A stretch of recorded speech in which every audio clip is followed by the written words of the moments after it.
many of us don't step in because we have a lot of fears. They range from things like, I'm not good enough, I'm not going to be accepted, who am I, that big, who am I, someone else will do it better, smarter, whatever. Someone has more moral authority, right? There are a lot of reasons we don't step into action. So I want you to look at that. What's holding you back? When I think about either the worst thing that will happen or the realistic things that will happen, what are the needs that will go unmet for me?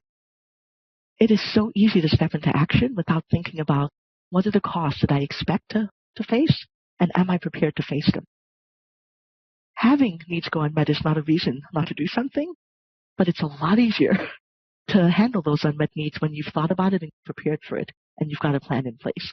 So I want you to look a little bit about that. And then look at empathy.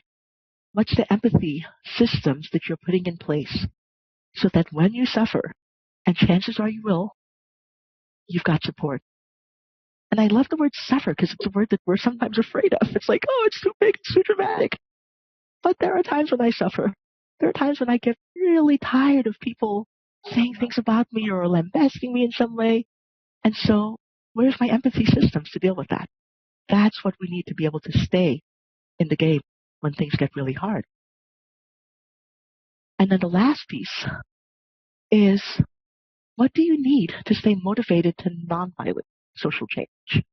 Because I got to tell you, there are times when I get so pissed off at people who, in my most kindest judgmental words, are being blockheads, being really obnoxious and mean and evil.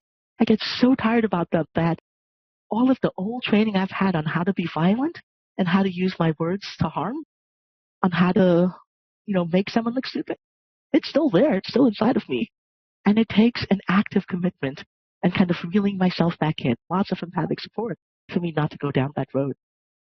And sometimes I do. And then I have to pull myself back and make amends. So it's kind of bringing in the humanity of us into this journey for social change. And the easiest way to bring in that humanity is to recognize that these things happen and to prepare for them.